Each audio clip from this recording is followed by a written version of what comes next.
함께 나누신 하나님의 말씀은 마태복음 7장 1절부터 6절까지의 말씀입니다. 신약성경 마태복음 7장 1절부터 6절까지의 말씀 한 절씩 교독하겠습니다. 비판을 받지 아니하려거든 비판하지 말라.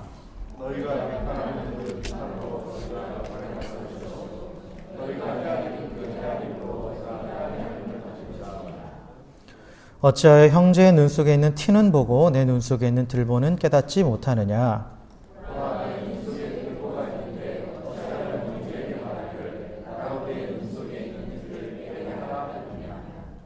외식하는 자여, 먼저 내 눈 속에서 들보를 빼어라. 그 후에야 밝히 보고 형제의 눈 속에서 티를 빼리라.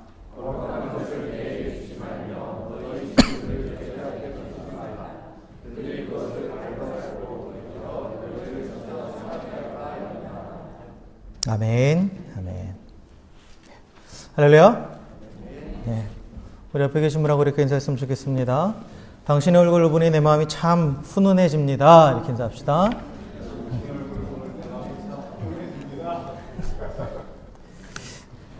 날씨가 참 갑자기 오락가락하죠 지금. 네. 감기 조심하시고. 네. 여름이 시작되는 것 같은데 갑자기 겨울이 왔어요. 그죠? 네. 어쨌든 늘 또 주의 은혜 가운데 영육간의 강건함을 누리시기를 주의 이름으로 축원합니다. 예. 우리가 지난 시간에 그 마태복음 5장의 말씀을 보면서 팔복에 대해서 함께 나눴죠. 팔복. 반전의 복음이다라고 말씀드리면서 우리는 모두 우리의 어떠함과 상관없이 그럼에도 불구하고 예수 그리스도로 인해서 하나님의 나라를 살아갈 수 있도록 허락받은 또 그 장차 하나님의 나라를 유업으로 받을 자로 또 그렇게 확정되어 있는 그러한 하나님의 백성들이라는 것에 대해서 우리 지난주에 말씀을 나눴죠. 우리가 그 나라에 들어가는 것은 어떤 자격 조건을 충족해서가 아니라 전적인 예수 그리스도를 통한 하나님의 은혜로 우리가 그 하나님 나라의 백성이 되었음을 함께 나눴습니다. 그 팔복으로부터 시작해서 산상수훈이 이제 마태복음 7장까지 쭉 연결이 돼요. 그런데 이제 그 앞부분에서 너희는 하나님 나라의 백성이다 라고 선포하고 너희는 또한 그 나라의 백성으로서 이 땅 가운데 빛과 소금의 삶을 빛과 소금으로 살아야 된다 라고 말씀을 하세요. 빛과 소금이다 라고 선포를 하시죠. 정체성을 선포를 하세요. 그러면서 이제 쭉 그 이후에 쭉 연결해서 말씀하시는 게 뭐냐? 어떻게 하면 빛과 소금으로 사는 것인가? 하나님 나라의 백성으로 사는 법이 무엇인가에 대해서 쭉 말씀을 하세요. 그래서 이 산상수훈은 뭐와 우리가 비교할 수 있냐면 모세와 이스라엘 백성이 시내산에서 십계명을 받고 또 하나님의 율법을 받은 그 사건과 비교할 수 있어요. 그래서 하나님께서 너희는 내 백성이라고 삼으셔서 애굽에서 꺼내주셔서 그들을 광야로 들어오게 하셨죠. 그래서 그곳에서 이미 너희는 내 백성이라고 택하셨잖아요. 그리고 나서 시내산에서 너희들이 이제 하나님의 백성답게 사는 법이 어떤 것이다라고 율법을 주시는 거예요. 어떻게 사는 것인가. 율법을 지키면 하나님의 백성이 되는 것이다 라가 아니라 너희는 내가 택한 하나님의 백성이다. 나의 백성이다. 그러니까 너희는 이 율법대로 살아라 라고 주신 거예요. 팔복도 그러니까 그 산상수훈도 마찬가지의 순서로 이렇게 그 같은 순서로 우리 가운데 전개가 되는 거예요. 너희는 하나님 나라의 백성이다. 하나님 나라의 백성이다. 먼저 선포하시는 거예요. 그리고 나서 그 백성답게 사는 것은 이런 것이다 라고 쭉 말씀을 하시는 거죠. 그래서 여러 가지 것들이 나와요. 하나님과의 관계에 대해서, 기도에 대해서, 또 이웃과의 관계에 대해서 여러 가지 것들이 쭉 나옵니다. 그리고 나서 오늘 이 7장 1절부터 원래 이제 12절까지를 봐야 되는데 좀 길어서 이제 두 번에 나눠서 말씀을 드리는데 7장 1절부터 12절까지는 무슨 얘기냐면 하나님 나라의 백성으로서 이웃과 더불어 이제 우리가 살아가는데 그렇게 살아가는 방법이 이제 쭉 앞에 쭉 말씀을 하셨단 말이에요. 그런데 그렇게 살기 위해서 먼저 확실하게 세워야 될 하나의 원칙이 있다라는 거예요. 그 하나님 나라의 백성답게 살아가는 것을 이제 가르쳐 주셨는데 그거를 배우고 그대로 살기 위해서 잊지 말아야 될 중요한 원리가 오늘 지금 예수님께서 그 원리를 지금 말씀하고 계시는 거예요. 그게 뭐냐면 비판하지 말라라는 거죠. 그리고 12절에 네가 받고 싶은 대로 대접하라예요. 이게 서로 다 연결이 되는 거예요. 그래서 1절부터 7장 1절부터 5절 그리고 중간에 6절이 있고 7절부터 12절 이렇게 있죠. 근데 이 1절부터 12절까지는 전체 하나의 맥락으로 쭉 보셔야 됩니다. 다 연결되는 말씀이에요. 연결되는 말씀이죠. 그래서 오늘은 1절부터 6절까지의 말씀을 통해서 하지 말아야 될 것에 대해서 먼저 말씀을 하시는 거예요. 하지 말아야 될 것에 대해서. 그게 무엇인가? 그 가장 중요한 원칙, 하지 말아야 될 그 원칙이 무엇인가를 우리가 오늘 함께 살펴보기 원합니다. 자,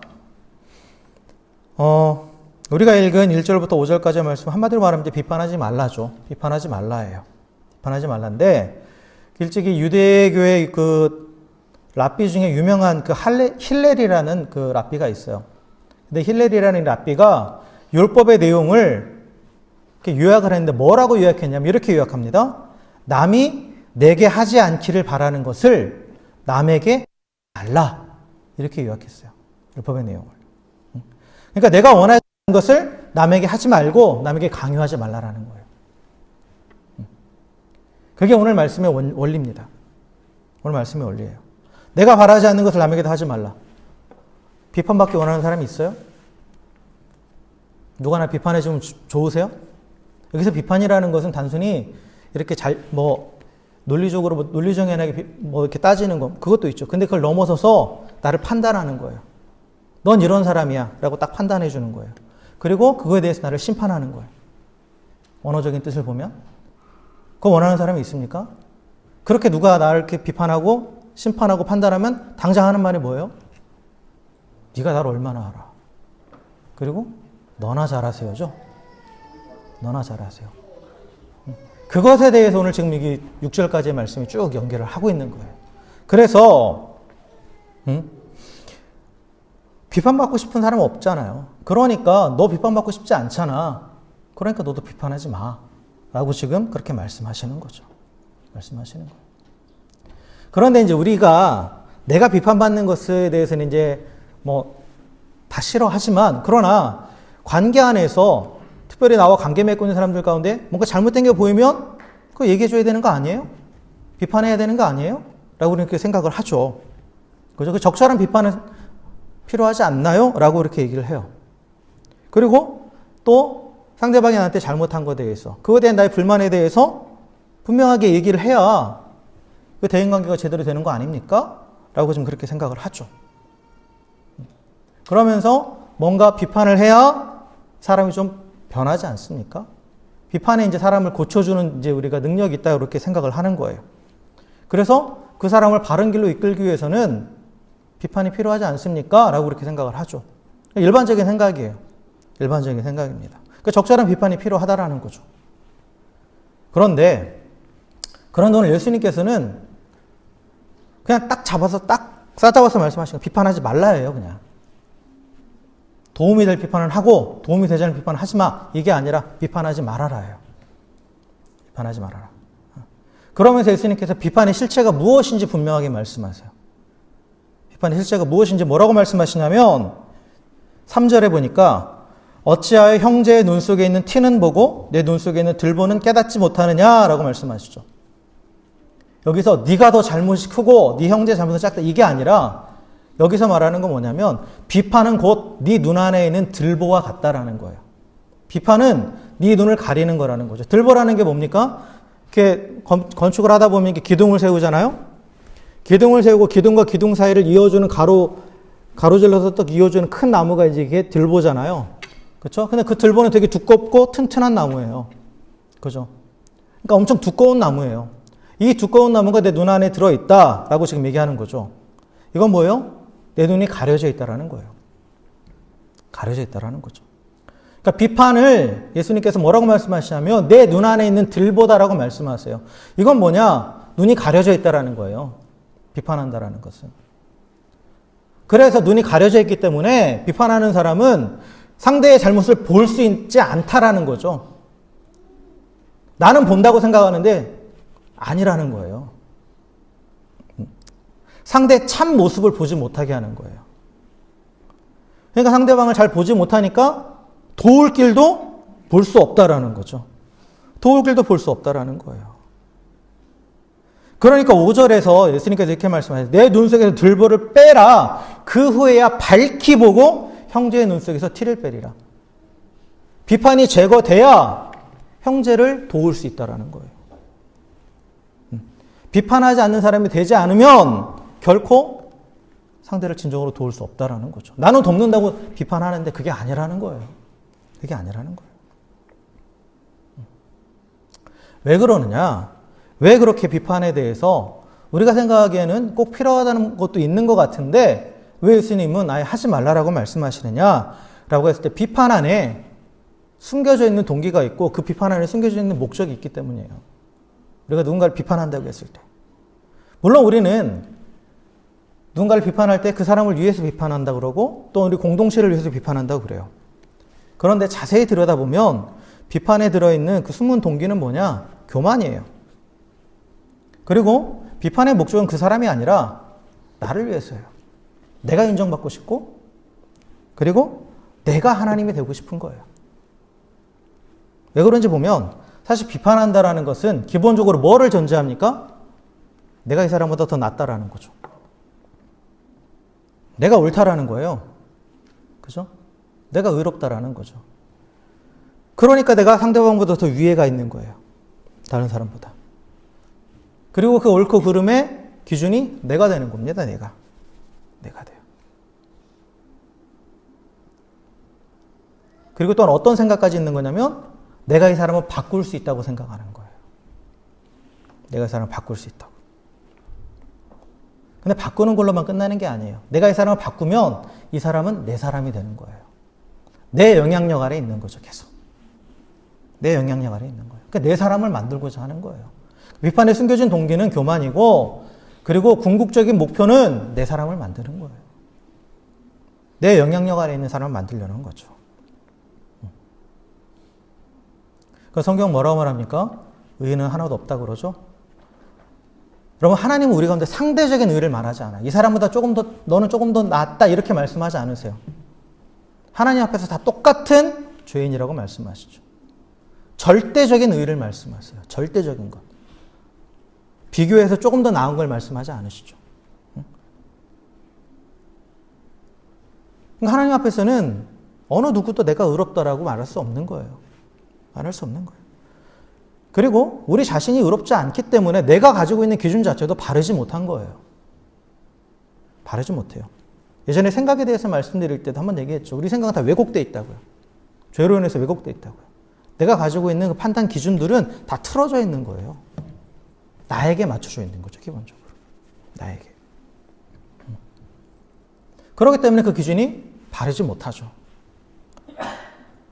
그리고 사람이 사람을 변화시킬 수 있습니까? 여러분 스스로 한번 생각해 보세요. 내가 나를 변화시킬 수 있어요? 나도 변화시키지 못하는데 남을 변화시킬 수 있겠어요? 여러분 자녀가 마음대로 되던가요? 절대 안 되죠. 남편이 마음대로 돼요? 아내가 마음대로 돼요? 절대 안 되죠. 그렇게 오랜 시간 붙어있는 사람도 내가 변화시킬 수 없고 나 자신도 변화시킬 수 없는데 어떻게 다른 사람을 내가 변화시킬 수 있겠어요? 하나님만이 기준이고 하나님만이 변화시키시는 거예요. 하나님만이. 근데 비판한다라는 것은 내가 기준이 되는 거고 내가 변화의 주체가 되는 거예요. 결국은 내가 하나님의 역할을 하는 거죠. 내가 하나님의 역할을 하는 거예요. 특별히 우리가 성도 안에서 교제하면서 비판할 때 보면 하나님의 말씀을 가져오죠. 가져와서 이렇게 얘기하죠. 그러나 그 안을 깊숙이 들여다보면 이거 비판할 때를 말하는 거예요. 나중에 비판과 다른 것에 대해서 말씀할 거예요. 말씀드릴 텐데 비판한다라는 것은 결국은 하나님조차도 하나님의 말씀조차도 내가 원하는 대로 가져다 갖다가 사용해서 그 사람을 내가 원하는 모습으로 만들려고 하는 거예요.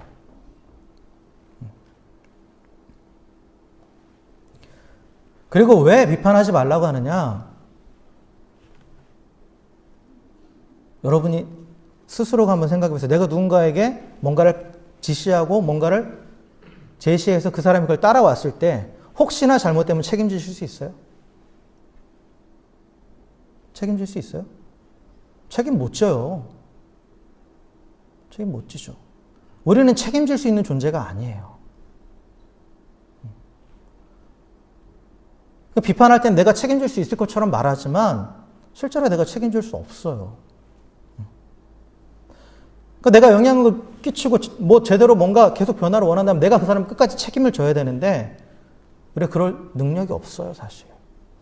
능력이 없어요. 그렇기 때문에 비판하지 말라라는 거예요. 우리는 사람도 책임질 수 없고 또한 공동체도 책임질 수 없어요. 교회도 내가 책임질 수 없어요. 하나님이 책임지시는 거죠, 하나님. 내가 책임질 수도 없는데 나의 영향력을 끼치려고 하는 게 교만입니다. 교만이에요. 그리고 이 비판을 하면 할수록 어떤 일이 벌어지느냐? 그게 바로 6절의 내용인데 이 비판을 하면 할수록 상대방을 점점 더 잘못된 사람을 만들어가요. 비판을 한다라는 것은 계속 그 사람이 뭔가 잘못된 걸 드러내는 거잖아요. 그러다 보면 계속해서 끄집어내다 보면 이 사람은 점점 더 악한 사람이 되어가요. 그리고 나서 나는 옳고 너는 악하기 때문에, 나는 의롭고 너는 악하기 때문에 내 말을 따라야 돼 라고 강요하게 돼요. 강요하게 됩니다. 그러면 그 결과 내가 강요하면 그 사람 가만히 있어요? 반발하죠. 반발하게 돼요. 거기에 대해서 반발해요. 그래서 여기 보면 2절의 말씀처럼 내가 비판하고 판단하는 그대로 그 사람도 나를 비판하고 판단해요. 너희가 비판하는 그 비판으로 너희가 비판받을 것이요 헤아리는 그 헤아림으로 너희가 헤아림 받을 것이니라. 그러면서 관계가 깨져버리는 거죠. 그냥 깨져버려요. 여러분 이번 주 우리 지금 욥기 읽고 있죠? 읽고 계세요? 제가 욥기를 패러그래프별로 이렇게 장을 나눌 때 3장씩 안 해요. 욥의 친구들의 정죄와 욥의 대답 딱 묶어서 지금 이번에 그렇게 나가고 있는데 읽어보세요.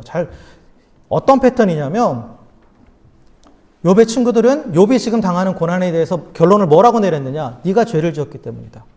너는 하나님 앞에 범죄자다. 그래서 계속 그걸 증명하려고 그래요. 욥에게. 계속 그래서 그를 비판해요. 왜요? 네가 빨리 깨닫고 이걸 회개하고 네가 잘못한 걸 회개하고 하나님 앞에 용서를 구해라. 그럼 넌 변화될 거야. 라고 지금 얘기하고 있는 거예요. 계속해서. 근데 욥은 뭐라고 말해요? 나는 잘못한 거 없다. 나는 잘못한 거 없다. 계속해서 그걸 주고받는 거예요. 그 대화의 내용들은. 주고받아요. 근데 그 친구들이 어떻게 되냐면 그 욥의 친구들이 비판하는 거 보면 강도가 점점 세져가요. 점점 세져갑니다. 그래서 결국은 욥이 짓지도 않은 죄에 대해서 너는 이 죄 지었어라고 선포해버려요. 너는 과부를 돌보지 않았어. 너는 고아를 돌보지 않았어. 하면서 막 욥은 그런 죄를 지은 적도 없는데 그렇게 정죄를 해버려요. 그래서 욥을 완전히 쓰레기를 만들어버려요. 완전한 악인으로 만들어버리죠. 그러니까 욥의 친구들은 욥을 자기가 잘 안다고 생각한 거예요. 그래서 욥이 아무리 나는 그렇게 하지 않았다라고 해도 네가 지금 그 모양이니까 너는 벌 받는 거야 라고 그렇게 얘기하고 있는 거예요. 그래서 이미 결론을 내려놓고 거기에 대고 계속해서 욥을 끼워 맞추려고 하는 거죠. 그래서 그에 맞는 자기 생각에 맞는 논거를 계속 대는 거예요. 근데 욥은 실제로 그렇게 죄 안 지었거든요. 그러니까 번번이 깨지는 거예요, 욥에게. 근데 이게 계속되면서 뭐라고 말하냐면 이제 결론이 이미 나와 있기 때문에 나중에 보면 욥의 친구들이 이런 말을 해요. 내가 너라면 이렇게 할 거야 라고 말해요. 내가 너라면. 그가 뭐 어떻게 해야 될지까지 강요하는 거예요, 이제.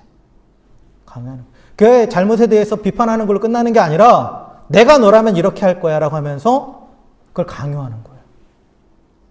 그게 너를 위한 거라고. 그러니까 욥이 어떻게 합니까? 욥기 읽어보시면 재밌다니까요.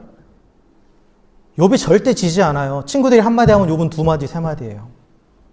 욥의 말이 훨씬 길어요. 보시면. 점점 더 강하게 반발하죠. 점점 더 강하게 반발해요. 그러면서 그 친구들이 한 그 논리를 가지고 그 친구들을 비판해요, 나중에.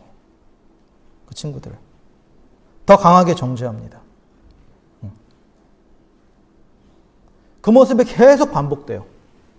그러다가 이제 엘리바스라는 사람이 나타나서 그 엘리온가 엘리바스인가 하여튼 그 친구가 정리해주고 하나님이 나타나서 모든 걸 딱 해결하시죠. 한마디로 해결하시는데 근데 계속해서 그렇게 반복되는 거예요. 그 패턴이 계속 반복돼요. 근데 이게 예수님이 비유하신 6절의 말씀과 상통하는 내용이에요. 6절을 보면 거룩한 것을 계획에 주지 말며 너희 진주를 돼지 앞에 던지지 말라. 그들이 그것을 발로 밟고 돌이켜 너희를 찢어 상하게 할까 염려하라. 이 말씀 있죠. 근데 이 말씀은 사실 이 7장 1절부터 12절까지 내용 가운데 보면 상당히 생뚱맞은 내용이에요. 안 맞는 것처럼 보이죠? 안 맞는 것처럼 보여요. 이게 지금 무슨 말인가? 비판하지 말라 해놓고 7절 이후에는 이제 기도하라 라고 나와요. 그리고 12절에서 정리해 주는데 네가 받고 싶은 대로 대접하라. 근데 이 6절은 정말 중요한 내용이에요. 이게 빠지면 안 돼요. 빠지면 안 돼요. 6절은 1절과 5절의 말씀과 뒤에 나오는 7절과 12절을 연결해 주는 거예요. 우리가 흔히 6절을 그래서 어떻게 잘못 해석하냐면 이런 식으로 많이 해석해요. 그러니까 거룩한 것이 원어적으로 보면 이제 목걸이라고도 해석이 돼요. 그러니까 목걸이와 진주, 귀한 거잖아요. 이런 것들을 그 가치를 모르는 자에게 주지 말아라. 그렇게 해석합니다. 그러니까 한마디로 네가 뭐 열심히 충고하고 해도 말 안 듣는 사람이 더 이상 씨름하지 말아라 라고 그렇게 해석을 할 수가 있어요. 근데 이렇게 해석하면 심각한 오류가 생깁니다.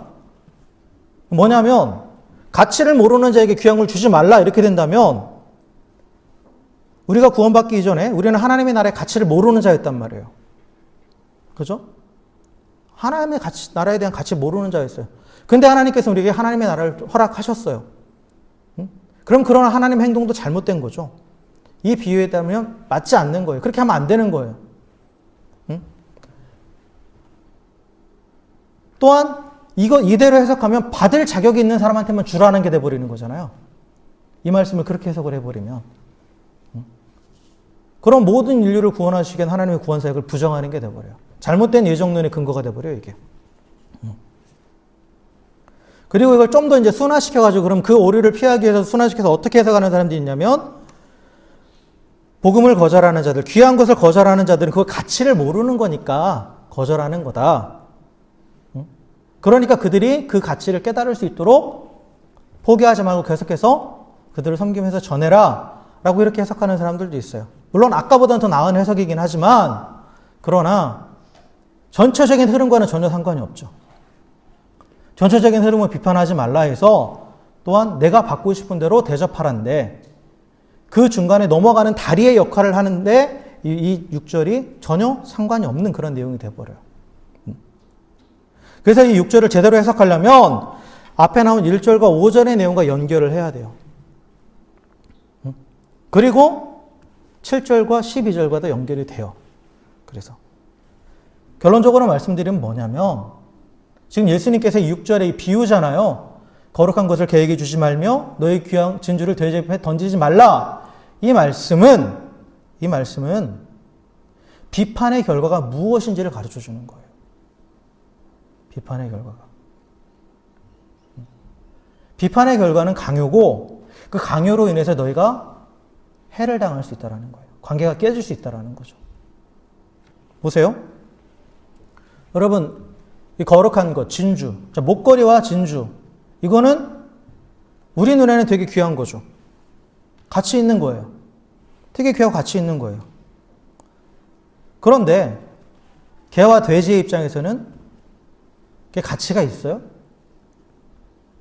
그냥 반짝이는 돌멩이일 뿐이에요. 아무 가치가 없습니다. 아무 소용이 없는 거예요. 꼭 개와 돼지가 아니더라도 지금 당장 배고파 죽어가는 사람에게 그 앞에 진주를 주고 목걸이를 줘보세요. 아무 소용없는 거죠. 그에게 필요한 건 빵이에요. 당장 먹을 거예요.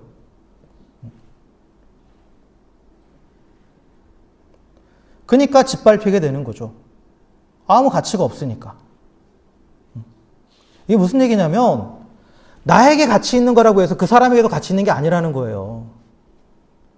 내가 보기에 좋은 것, 내가 생각하기에 이게 너한테 필요하다고 생각하는 그것이 상대방에게 소용없는 것일 수 있다는 거예요. 근데 비판하다 보면 계속해서 내 시각으로 본단 말이에요. 내 시각으로 틀을 짜놓고 보기 때문에 나는 너를 이런 사람으로 결론을 내려요, 상대방을. 그러니까 너한테 지금 필요한 건 이거야 라고 내가 강요하는 거예요. 욥의 친구들처럼. 내가 너라면 이렇게 할 거야 라고. 근데 그 사람의 입장에서는 아무 소용이 없다라는 거죠. 아무 소용이 없는 거예요. 그러니까 진주와 목걸이가 반짝이는 돌에 불과한 것처럼 내가 보기엔 정말 값지고 귀한 것 같은데 내가 생각하기에는 이 방법이 너에게 가장 좋은 것처럼 나는 그렇게 생각이 되는데 그 사람한테는 아무 소용없는 거라는 거죠. 그럴 수 있다라는 거예요. 그럴 수 있다라는 거예요. 그런데 비판하는 자는 그걸 강요하는 거예요. 계속. 푸시하는 거죠. 여러분 이게 어느 관계에서 가장 잘 드러나는 줄 아세요? 부모 자식의 관계예요. 부모는 내가 보기에 가장 좋은 것을 자녀에게 강요하죠. 내가 보니까 이게 제일 좋아. 그러니까 너도 이렇게 하면 돼. 너도 이게 돼야 돼. 내가 보니까 의사가 되는 게 제일 좋아. 그러니까 너 의사 해야 돼. 이렇게 강요하죠. 부부관계에 있어서도 가까운 사이일수록 이게 더 자주 일어나요. 더 빈번하게. 왜냐하면 내가 그 사람을 다 안다고 생각하니까. 다 안다고 생각하니까 내가 만들어 놓은 틀을 딱 짜 있단 말이에요. 남편에 대해서도 당신에겐 이게 필요해. 응? 당신은 이런 사람이야. 아내에 대해서 당신은 이런 사람이 하고 딱 규정 지어 놓고 이걸 고쳐야 돼 하면서 내 방법을 솔루션을 제시해 준단 말이에요. 근데 그렇게 상대방은 그렇게 생각 안 해요. 나에 대해서. 그럼 그 솔루션은 나한테 소용이 없는 거예요. 아무 소용이 없는 거예요. 그러니까 무시당하는 것처럼 보이는 거죠. 짓밟히는 것처럼 느껴지는 거죠. 그러니까 왜 내 말 무시하냐고 싸우는 거죠. 왜 내 뜻대로 안 하냐고. 그게 지금 예수님이 하시고자 하신 말씀이에요. 네가 원하는 걸 주는 게 아니라 네가 받고 싶은 것, 네가 받고 싶은 대우를 하라는 게 이제 뒤에서 쭉 연결 나오는 건데. 어쨌든 간에 일방적으로 강요하니까 내 눈에 보기 좋다고 해서 내 생각이 좋다고 해서 그걸 강요해버리니까 반발이 일어나고 더 나가서 공격하는 겁니다. 그 논리를 가지고.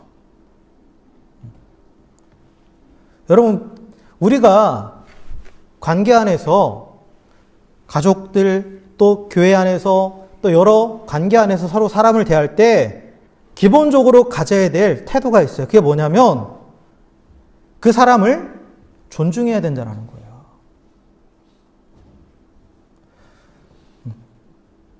어느 누구든 자신의 자유의지로 스스로 택한 길에 대해서 하나님 앞에서 직접 책임지는 영적인 존재라는 거예요. 직접 하나님 앞에서 그 사람이 책임지는 거예요. 내가 대신 책임져 줄 수도 없고.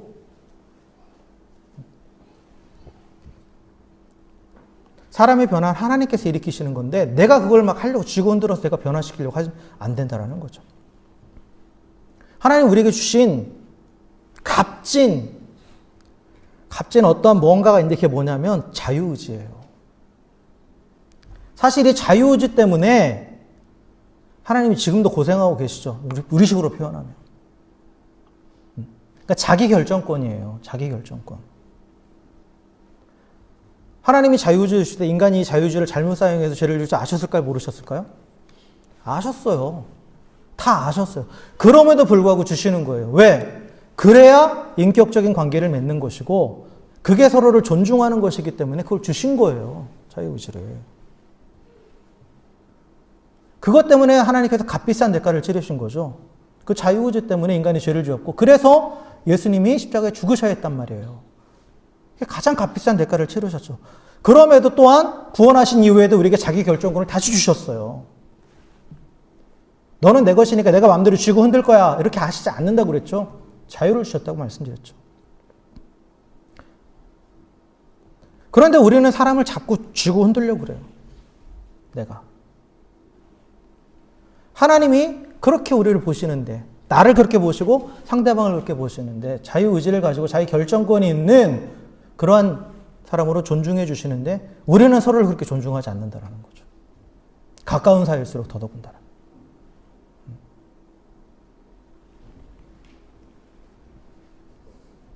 그래서 어떤 식으로든 다른 사람을 조종하려고 하면 안 됩니다.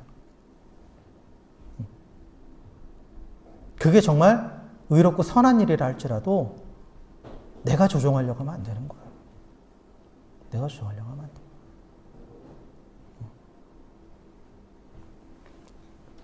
그래서 우리가 구별해야 될 게 있어요. 비판하지 말아야 돼요. 그럼 그냥 내버려 둡니까? 아니에요. 우리가 해야 될 건 뭐예요? 권면하는 거예요. 권면이라는 건 좀 달라요. 비판이라는 것은 내 의견이 옳으니까 나를 따라와고, 권면이라는 것은 나는 이렇게 생각한다. 나는 이게 더 좋은 것 같다. 선택은 너의 몫이다. 선택은 너의 몫이다. 그러니까 비판하는 것은 우리가 이제 말할 때 어떤 언어적인 습관이 있냐면 그건 아니지. 그건 잘못됐지. 그건 틀리지. 이제 우리가 이제 흔히 쓰는 그런 언어적인 표현이에요. 이 안에는 뭐가 들어가 있냐면 가치 판단이 들어가 있어요. 가치 판단이 들어가 있다는 거죠. 그러면서 내 가치 기준과 다르면 틀린 거예요. 그건 잘못된 거예요. 그리고 그거에 대한 근거로 내가 맞는 하나님 말씀을 거기다 갖다가 적용을 하죠. 그런데 비판하는 사람들은 어떠한 반응들이 있냐면 내가 제시한 길을 따르지 않으면 분노해요. 분노합니다. 여러분 스스로 한번 생각해 보세요. 분노해요. 여러분 자녀들 가르치는 거 어렵잖아요. 말 못 알아들으면 손부터 올라가죠? 분노하죠. 왜 그래요? 내가 마음대로 조종할 수 있다고 생각하니까 그래요.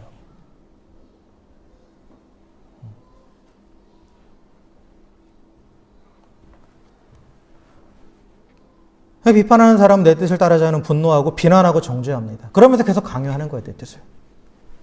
근데 그래도 내 뜻대로 안 되잖아요? 그럼 어떻게 하냐면 제3자를 찾아가요. 그 사람에 대해 그 사람을 찾아가서 내 마음대로 되지 않는 그 사람을 비난하고 정죄합니다. 그리고 그를 넌 아웃이야 하면서 제외시키려고 그래요. 그럼으로써 자신의 영향력을 과시하려고 그래요. 내 말을 따라도 자신의 영향력을 과시하는 거고, 내 말을 따르지 않아도 그 사람을 비난하고 정죄하면서 제외시키면서 내 영향력을 과시하려고 그러는 거예요. 이게 비판하는 사람의 모습입니다. 근데 권면하는 사람은 어떻게 말하느냐? 네 말도 옳아. 네 생각도 일리가 있어. 인정해 주는 거예요, 먼저. 그런데 내가 봤을 때는 이게 좀 더 낫지 않을까? 이러한 길도 있어. 라고 제시해 주는 거예요. 그런데 내가 틀릴 수 있다는 것도 인정하는 거죠. 나도 틀릴 수 있어. 왜? 내가 100% 널 모르니까. 100% 너의 상황을 모르니까 나도 잘못 생각할 수 있어. 그러나 나는 이게 맞는 것 같아라고 말하는 거죠. 근데 선택은 누가 하는 거예요? 네가 하는 거야. 내가 선택을 내려주는 게 아니에요. 비판하는 자는 선택까지 내가 다 해주는 거예요. 그러니까 강요하는 거죠. 내 선택을 따라오라고. 권면하는 자는 선택은 너에게 달려있는 거야.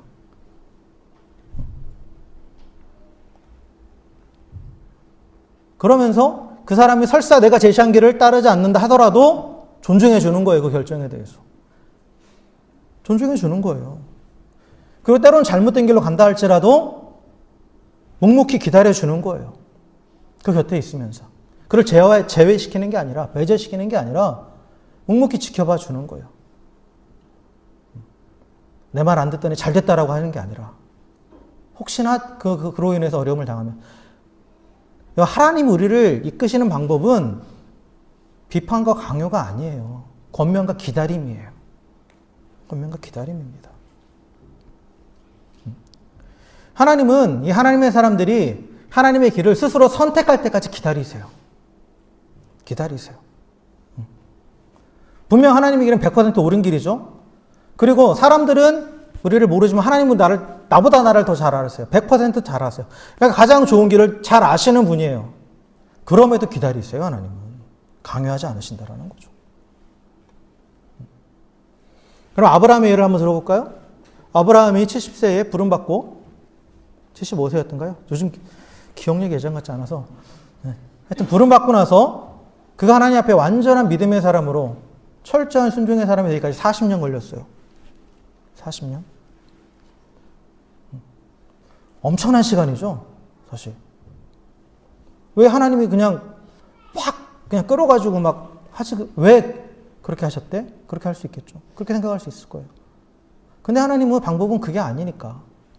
하나님은 우리를 자유의지를 가지고 있는, 자유로운 결정권을 가지고 있는 존재로서 존중해 주시기 때문에 기다리시는 거예요, 계속해서. 근데 40년 동안 아브라함이 얼마나 엉뚱한 짓을 많이 해요.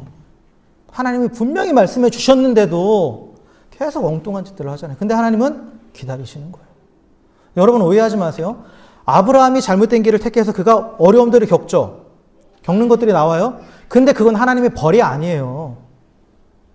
하나님이 제시하신 길을 택하지 않으면 벌 내리실 거야 라고 우리는 생각을 하는데 그게 아니에요. 내가 그 잘못된 길을 택했기 때문에 저절로 따라온 결과지 하나님이 그렇게 벌하시는 게 아니에요. 하나님은 오히려 어떻게 했어요? 그 상황 가운데 그를 지켜주시고 그 상황들을 다시 역전시켜 주셨죠. 계속 역전시켜 주셨죠.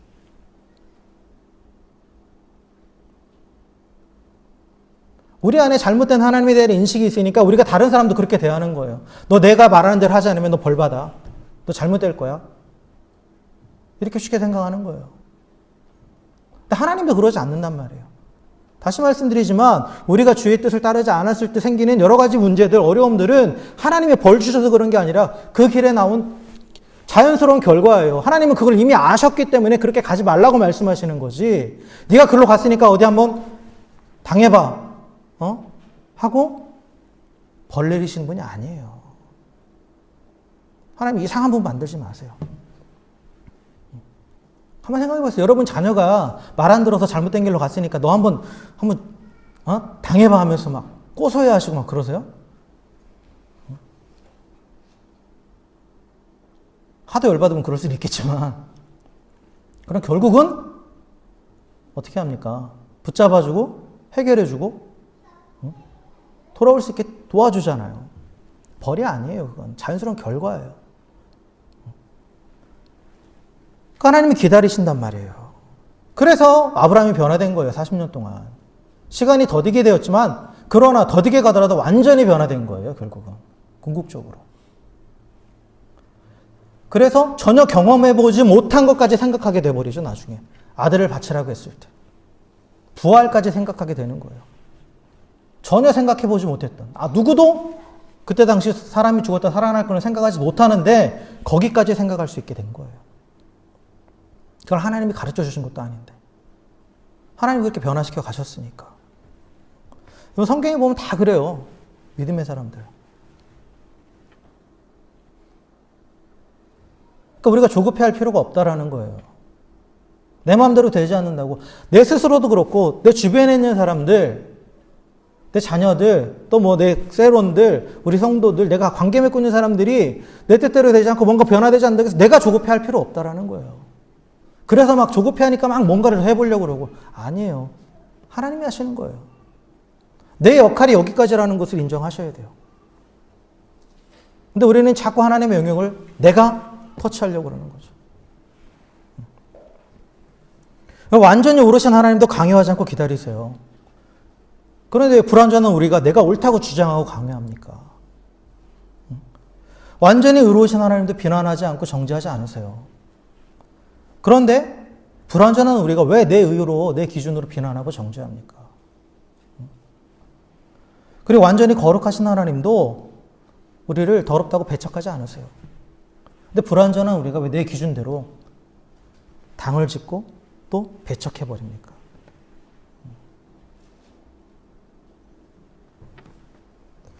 사실 제가 이렇게 설교를 하지만 초기에 저 목회할 때에 전 대단히 비판적인 사람이었어요. 제가 간혹 말씀드렸죠. 별명이 버럭이었다고. 버럭이었다고. 누군가가 특별히 이제 저는 청년 사역을 오래 했는데 청년들이면 다 저보다 어리잖아요. 그러니까 이제 더 그랬죠. 더. 설교를 듣거나 또 상담하고 충고해 줬을 때 그 말을 듣지 않으면 못 참았어요. 못 참았어요. 이제 화가 부글부글 올라오는 거죠. 막. 부글부글 올라와서 바로 전화해가지고 1시간 동안 막. 저는 좋을 때 만나신 거예요. 여러분은 저를 왜. 그때 만나셨으면 저도 힘들었을 거고 여러분도 더 힘들었을 거예요. 그때 만났으면.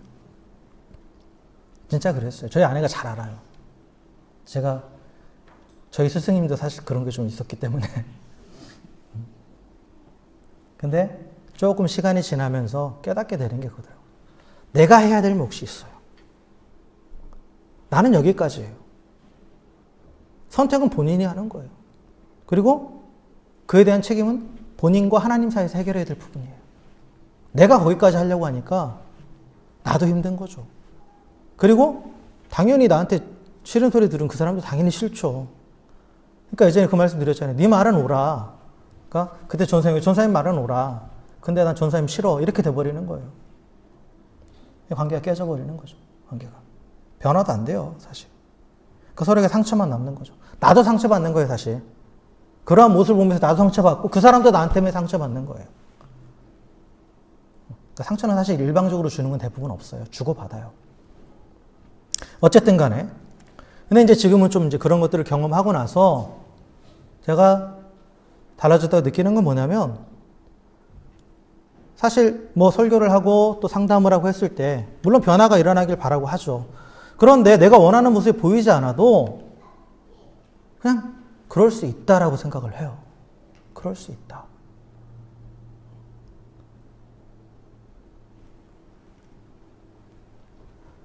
오히려 더 나빠질 수도 있어요. 그런데 그것도 과정이다 라고 생각을 해요. 과정이다. 물론 아직도 그 옛날 그게 남아있어가지고 내가 얼마나 알아듣게 말했는데 어떻게 저럴 수 있어 하고 욱할 때도 있어요. 순간순간. 그런데 좀 지나면 근데 그때 진짜 조심하셔야 돼요. 욱할 때 막 내뱉으면 절대 안 돼요. 좀 기다려보면 다시 그럴 수 있다 라고 생각이 드는 거예요. 왜냐? 내 역할과 하나님의 역할이 다르다는 걸 알기 때문이에요. 이제 내가 하는 역할은 권면하는 것까지예요.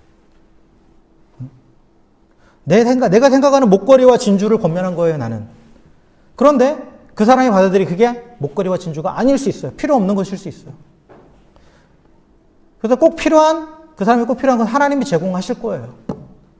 하나님이 주실 거예요. 그래서 하나님이 가장 좋은 때에 가장 좋은 방법으로 역사하셔서 하나님께서 변화시켜 주실 거예요. 그거에 대한 확신이 있어요. 하나님의 사람은 누가 책임지는 거예요? 하나님이 책임지는 거예요. 하나님의 교회는 누가 책임지는 거예요? 하나님의 교회가 책임지는 거예요. 여러분, 제가 없어도 교회가 돌아갈까요? 안 돌아갈까요? 돌아가요. 하나님이 세우신 교회니까. 어느 한 사람이 없다고 해서 그 교회가 기능을 못하고 사라진다. 그거는 하나님의 교회가 아니죠. 여러분, 주인의식을 가지고 내가 정말 스스로 뭔가를 할 때는, 내가 교회를 섬길 때는 내가 없으면 안 된다는 생각을 하시면서 일하시는 건 맞아요. 그렇게 하셔야 돼요. 그러나 내가 없어도 돼요. 실제로는. 하나님이 책임지시는 거예요. 하나님.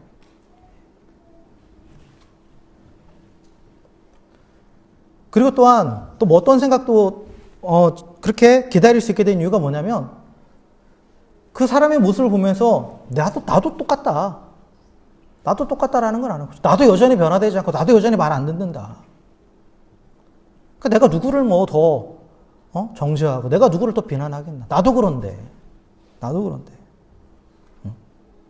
그래서 하나님께 맡기는 거예요. 내가 하는 것이 아니다라는 거예요.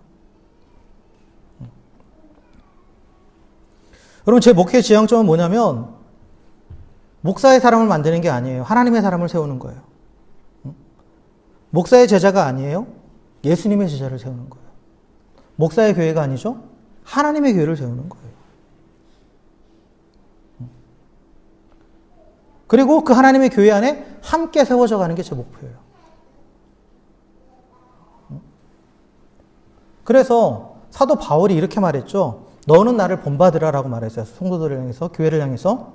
근데 바울이 본받으라 했던 거는 그 바울이라는 그 인간을 본받으라는 게 아니라 예수님을 닮고자, 예수님의 제자로 살아가고자 몸부림치는 그 모습을 닮으라는 거예요. 그 모습을.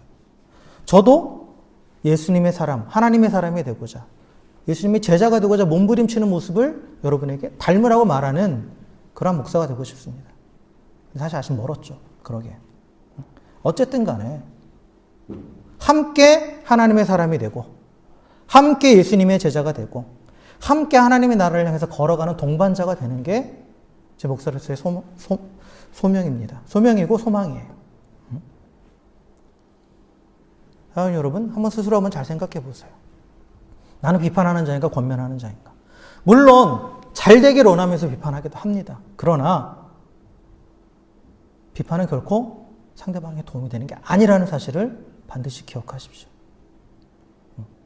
그걸 점검할 수 있는 걸 가르쳐 드릴게요. 어떻게 점검하면 되냐면 딱 이렇게 생각하시면 돼요. 누가 나의 충고를 듣지 않을 때 무시당했다고 생각이 되는가? 그리고 화가 납니까? 그렇다면 나는 비판하는 자예요. 또 공동체 안에서 내 의견이 반영되지 않을 때 분노가 치밀어 오르고 뛰쳐나가고 싶습니까? 그럼 난 비판하는 자예요. 또 사람들이 나보다 어떤 다른 사람을 더 의지하는 것 같이 보이면 시기심이 일어나고 질투가 일어납니까? 그러면 난 비판하는 자예요. 나의 영향력을 끼치려 하는 거예요. 하나님의 사람이 아닌 하나님의 교회가 아닌 내 사람, 내 교회를 만들고자 하는 거예요. 그래서 내가 하나님의 역할을 하려는 거죠.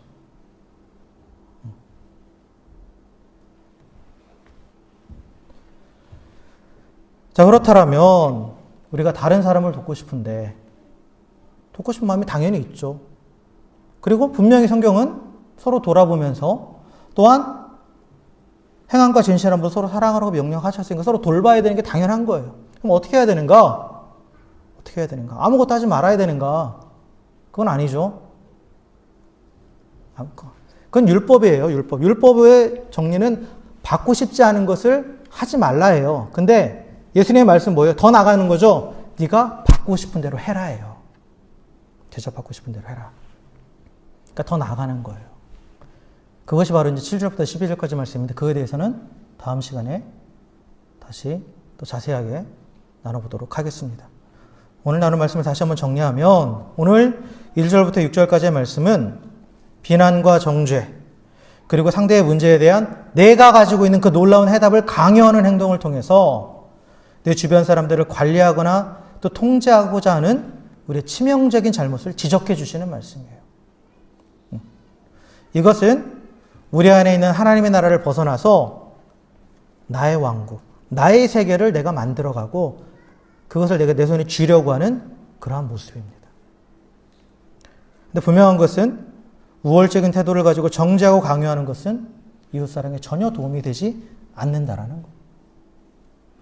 우리가 이웃을 향해 가져야 될 태도는 바로 그들의 자유와 개성을 진정으로 존중해주고 또한 오래 참아주는 인내심을 가지고 또 하나님께서 그들을 붙잡고 계시다라는 믿음과 소망을 가지고 가는 거예요. 누구도 강요받고 비난받고 정죄받고 배척당하는 거 원하지 않죠. 그거 원하는 사람 아무도 없습니다. 내가 원하지 않으면 다른 사람도 원하지 않는 거예요. 내가 원하지 않는 것은 다른 사람에게 하면 안 되는 겁니다. 그래서 여러분 말을 많이 하려고 하지 마십시오. 또 일을 많이 하려고 하지 마십시오. 이런저런 말과 일을 통해서 내가 선한 영향력을 끼치는 자가 되려고 그렇게 의도적으로 하지 마십시오. 내가 선한 영향력을 끼치는 건 내가 말을 많이 하고 뭔가 일을 많이 해서가 아니에요. 내가 하나님의 선한 영향력 아래 살아가면 되는 거예요. 내가 복음 안에 말씀 안에 그 하나님의 능력 안에 그냥 그 안에서 살면 되는 거예요. 그러면 말하지 않아도 내가 뭔가 하지 않아도 저절로 그 영향력을 흘러가는 거예요. 그 영향력이 흘러가는 겁니다. 어거스틴은 이웃사랑에 대해서 이렇게 말씀했어요.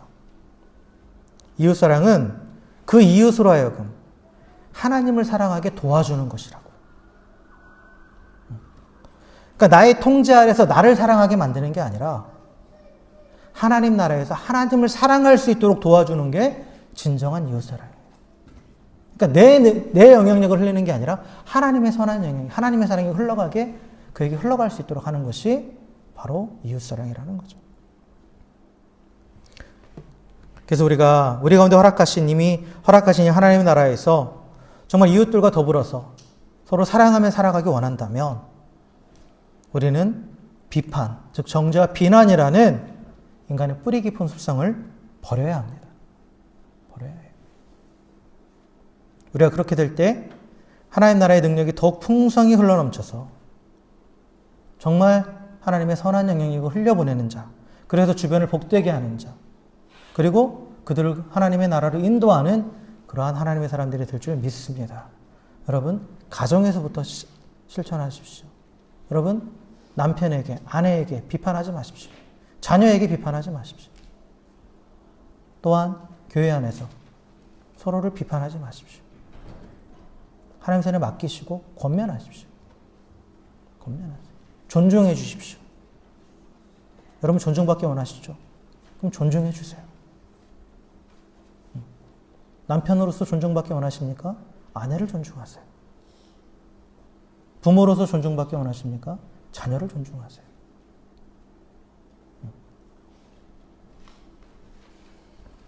우리가 이렇게 서로 존중하면서 또 서로 하나님의 사랑의 영향을 흘려보낼 때 우리의 가정이 하나님의 나라가 될 것이고 또한 우리가 속해 있는 공동체, 특히 우리 교회가 정말 하나님의 은혜가 가득한 그 하나님의 나라가 될 줄 믿습니다.